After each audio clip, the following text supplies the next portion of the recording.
exploring Maroon women's vital role in history, resilience, and cultural identity.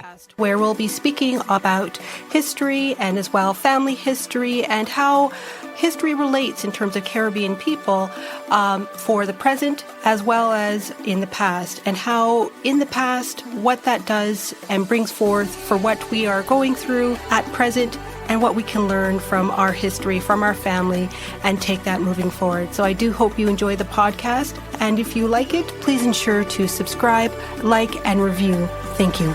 Welcome to Disafimi History Podcast with your host, Wendy Aris. In today's episode, we turn our attention to the powerful and often overlooked histories of Maroon women in Suriname and French Guiana. Wendy is joined by Dr. Tinde van Andel, ethnobotanist and researcher, whose work illuminates the deep connections between rice cultivation, enslavement, resistance, and cultural memory among Maroon communities. Through this conversation, they will explore how women were central to survival and continuity, carrying agricultural knowledge across the Atlantic, preserving ancestral rice varieties, and embedding history in song, ritual, and everyday life. This is a story of resilience, gendered knowledge, and memory passed from generation to generation. Join them as they uncover how rice became more than food. It became freedom, identity, and a living archive of the African diaspora. So let's have a listen and enjoy the episode.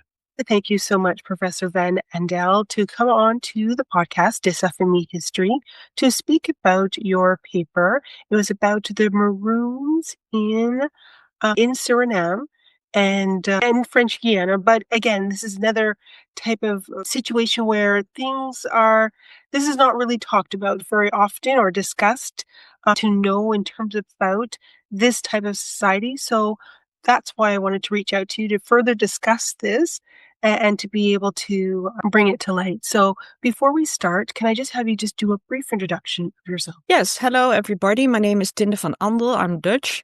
I live in the Netherlands and I'm a biologist by training, a tropical ecologist by training, but I got interested in people's use of plants, and I've been working for quite some years now in Suriname because as a Dutch colony, it is very interesting because the Dutch brought many different people to Suriname, and it has a rich Amazonian rainforest. So many different groups of people, different ethnic groups of people, and many different plants means many different plant uses. And that's why, as an ethnobotanist, I really like working there. Perfect. No, thank you so much for that. So we'll start, and I guess for context for the listeners, if you could just be able to define who are the Maroon people and how did their communities, get established in both Suriname and French Guiana? Well, the Maroons are descendants of enslaved Africans who escaped slavery in Suriname plantations. The Dutch had many sugarcane and coffee plantations there in the 17th, 18th, and some even in the 19th century, just before the abolition of slavery in 1863. So they all escaped in Suriname, and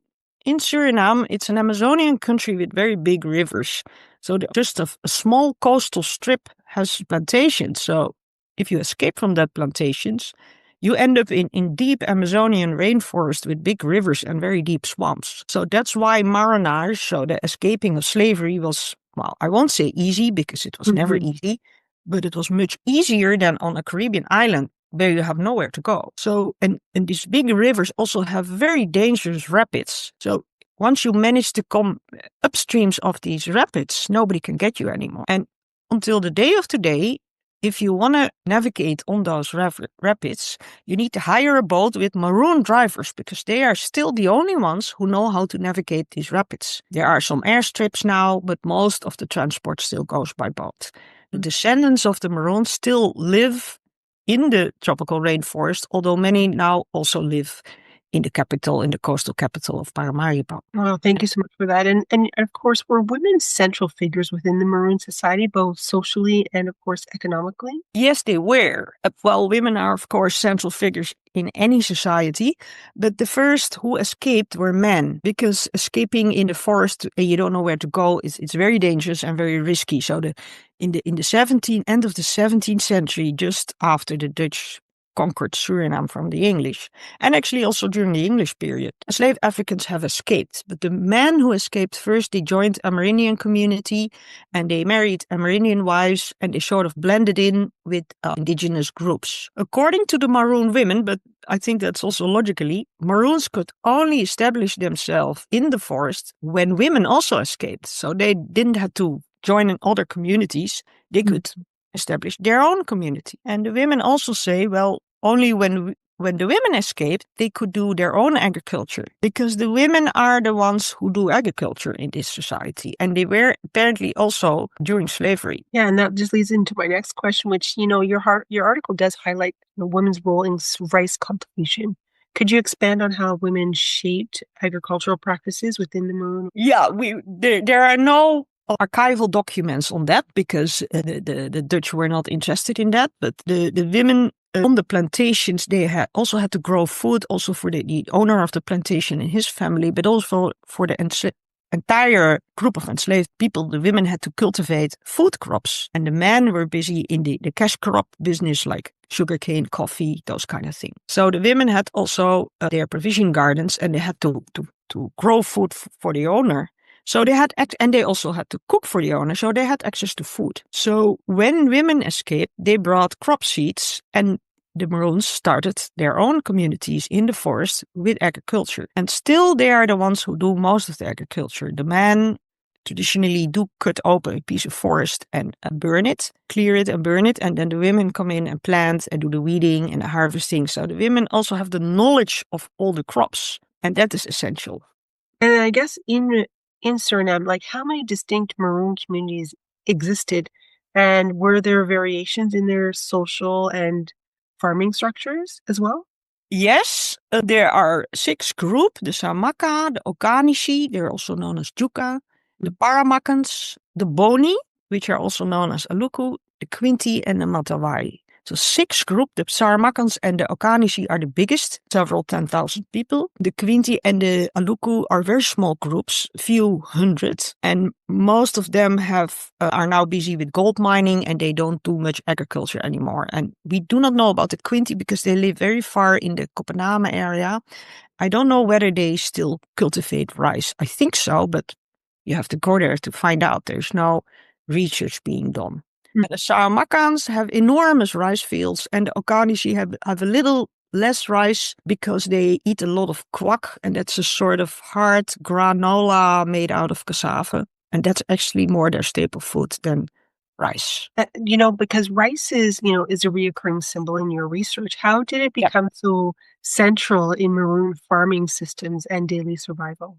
That's a good question, and nobody knows because we do not know the history of the enslaved Africans. Nobody asked, where did you come from? What did you do when you were in Africa? But it's very likely that some of them were rice farmers from Sierra Leone, Ivory Coast, because the DNA, I have colleagues who do DNA work, the DNA of some of the rices that the Maroons cultivate, they cultivate many different varieties. One of the DNAs fitted exactly with the rice variety that was collected by some germplasm banks in the 1917 in the western part of Ivory Coast. It hadn't changed. So the rice that they grow partly also comes from Africa. So some of them must have been rice farmers. Others, most of the Central Africans that were brought to Suriname. In Central Africa, there's not so much rice farming, actually almost nothing. So those people probably didn't know rice farming, but there's also oral history about how people found out about rice. So that means that there were also people that didn't know rice, but learned about it even after their escape from others. Just tried it out. Yeah, absolutely. And then, of course, you mentioned that, the Maroon women were the ones who brought in the rice. What does it mean historically, of course, symbolically? It means that when women escape, you can make your own community. If you escape without women, then you cannot survive on your own. So then you have to knock the doors of an indigenous community and then your children become indigenous. What happens?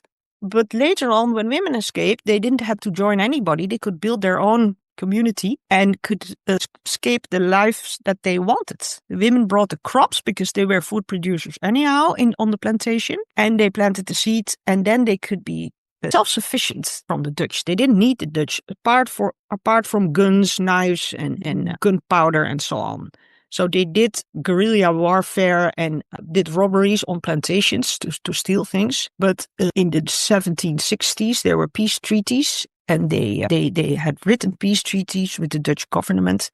So they became real free. They didn't have to fight anymore. And the Dutch said, okay, we're not going to catch you. You have a free community, but then stay there in the forest and don't bother us. So they were really almost completely self-sufficient. And they did do barter in agricultural crops and later also wood, barter for knives and those kind of things. Knives, bottles, gunpowder and so on. And some of the people are still largely self-sufficient. And there's many, rice varieties that were named after women. Why was it important for women's names to be attached to these rice strains? I don't really know for sure, but women were so essential in bringing food.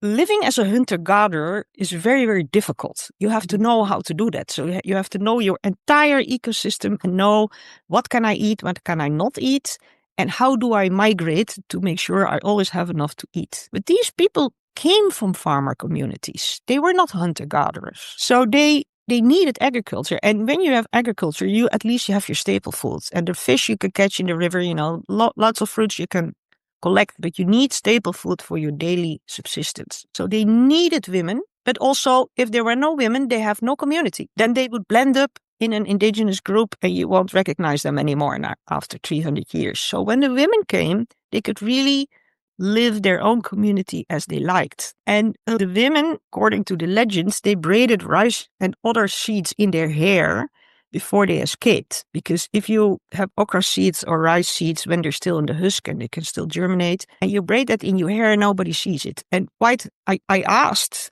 can you still do that? And then my translator, she braided handful of rice in her daughter's hair and you didn't see anything. So they say this is the way we escaped, so we couldn't carry a bag. And this is how we brought the crop seeds. Not only rice, also okra, also cassava cuttings, a piece of a cassava stick that with an eye on it, a bud on it, you can bury it and the plant comes out. So that is the story and everybody knows it and they still also know how to do that. And that's why they honor the ancestors and it's oral society. So people know a lot of stories and they repeat them often during funerals. And there's some central female figures that are remembered because they brought the food. And they didn't only bring food, they brought also specific varieties that people still plant in honor of the ancestors. And then they name it after the ancestor. So we have found a lot of rice varieties that were named after women. And when I asked, who is this? Is she still alive? No, that's long ago. Slavery time. Thought, oh my God, that's 300 years ago. But they plant that every year to honor their ancestors. If the ancestors hadn't brought rice, they wouldn't exist. This really goes into the next question about music and oral storytelling. Seems deeply tied to the memory. How did songs play a role in preserving Maroon women's heritage and knowledge? A large role. I do not know too much about Maroon songs, but because rice is such a cultural keystone species, we asked, normally when a species is very important in people's culture, they also sing about it, especially if you live in an oral society where your language is not written down. And then people sing and tell stories to remember your history. So we asked about songs and people sang songs for us and we didn't understand them. I had a PhD student, Nicolas Pinas, who himself is a Maroon, and even he didn't understand half of the song. Oh, wow.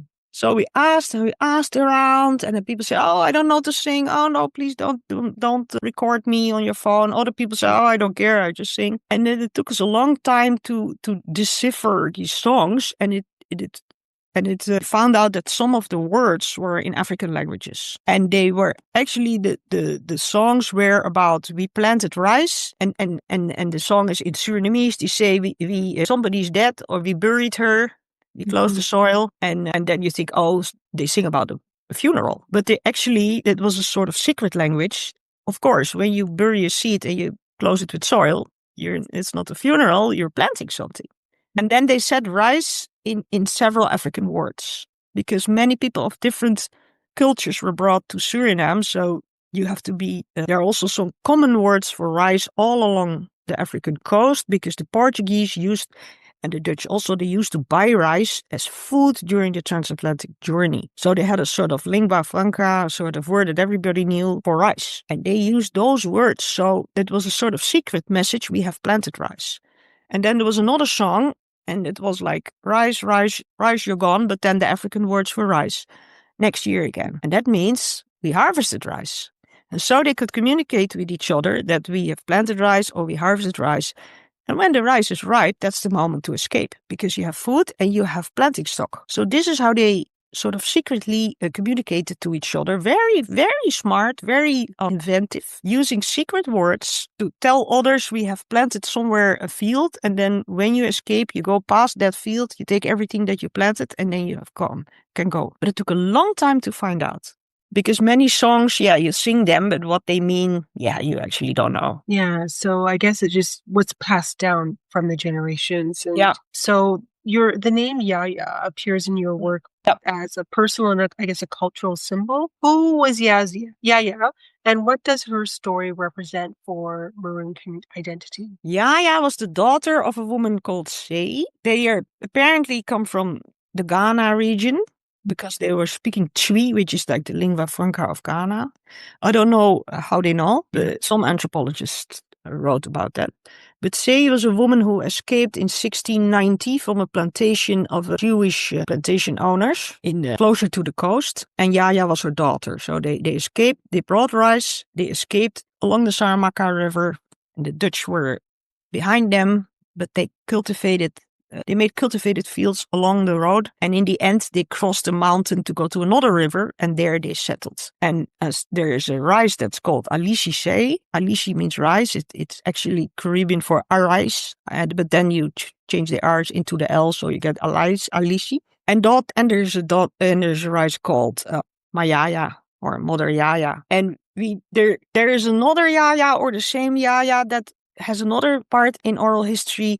And the health post in a Maroon village is also called Yaya Dande, but I do not know whether Yaya Dande is the same person as Yaya. Okay. Because the names of these peoples are not in the archives. Probably they had Dutch names when they were still enslaved, but as soon as they escaped, or maybe always in their own community, they had their own African names. Nothing has been written down about these women, so we know some people only exist as a rice grain. But since you have to plant the rice every year, otherwise the seeds go bad and don't germinate, you have to plant that crop every year to remember Yaya or Sei or all the other women. If you forget it, then that variety is gone, and then that woman will also go away from your memory. Wow, what a way to remember someone. Yes. It's very important. And then of course, how many varieties of rice were cultivated amongst the Suriname Maroons, and how were they again be able to preserve through the generation, which I think you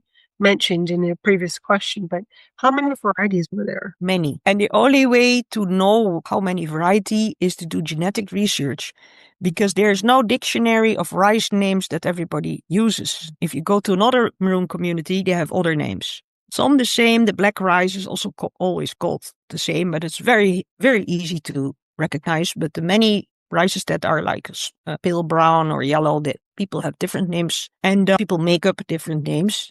But with genetic research, you can see how they are different or similar. And I had a postdoc, Marieke van der Loosdrecht, who looked at the DNA of all these rices, and we germinated them, the seeds, on a piece of wet toilet paper until some green sprouts came out. Those we researched the DNA, and then there were we collected about around 400 rice varieties. Some of them may be the same, some of them may be different, but have or the same, or they have an older name. Around 400, genetically slightly different rice varieties. And we didn't collect everything, but people also make new varieties. Well, rice doesn't easily cross, but if you have two varieties that are flowering at the same time, about 1% does cross. And women find new or strange looking varieties in their fields, and when they eat that rice and it tastes good, they decide to keep it, and then or give it to somebody, and then that person would name that rise after the owner of the provision field, which is always a woman. So there are also new women's name coming up. Yeah, very powerful way to remember. Yeah. And from your interviews, what were some of the more, I guess, the most powerful or reoccurring themes you noticed in the stories among the women? That Rice is a woman. And that was actually one of the conclusion of my PhD student. There are many, many names. And if you have a large diversity, you need names to keep them apart. But many of the rices are named after a woman. But there are also rices that are called dancing woman, lazy woman, a black woman, white woman, orange woman, red woman, happy woman, and go on. It's always a woman because it's a woman who planted, a woman who harvested, and a woman who process it, because rice you have to mill and then cook it.